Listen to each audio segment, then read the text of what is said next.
પશ્ચિમ કચ્છ પોલીસ દ્વારા નાસ્તા ફરતા આરોપીઓને પકડવા માટે શરૂ કરવામાં આવેલા મિશન ફ્યુઝિટિવ અભિયાન અંતર્ગત ભુજ શહેર બી ડિવિઝન પોલીસને મોટી સફળતા મળી છે.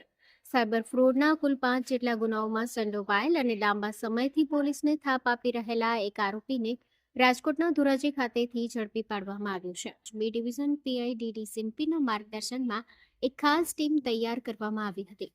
પીએસઆઈ ઝેડ.એમ. મલેક અને તેમની ટીમે ટેકનિકલ સર્વેલન્સ અને હ્યુમન ઇન્ટેલિજન્સના આધારે આરોપીનું લોકેશન ટ્રેક કર્યું હતું. રાજકોટ ગ્રામ્ય પોલીસની મદદથી ધોરાજી શહેરમાં દરોડો પાડી આરોપીને દબોચી લેવામાં આવ્યો હતો.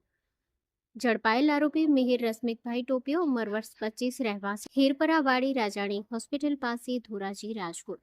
ઝડપાયેલ આરોપી મિહિર ટોપિયા વિરુદ્ધ ભુજ શહેર બી ડિવિઝન પોલીસ સ્ટેશનમાં સાયબર છેતરપિંડી અને વિશ્વાસઘાત સહિતની વિવિધ કલમો હેઠળ કુલ 5 ગુનાઓ નોંધાયેલા છે. આ ઉપરાંત CID crime, cyber crime police સ્ટેશનમાં પણ તેની વિરુદ્ધ ગંભીર ગુનાઓ નોંધાયેલા હોવાનું સામે આવ્યું છે. JNT news, Bhuj.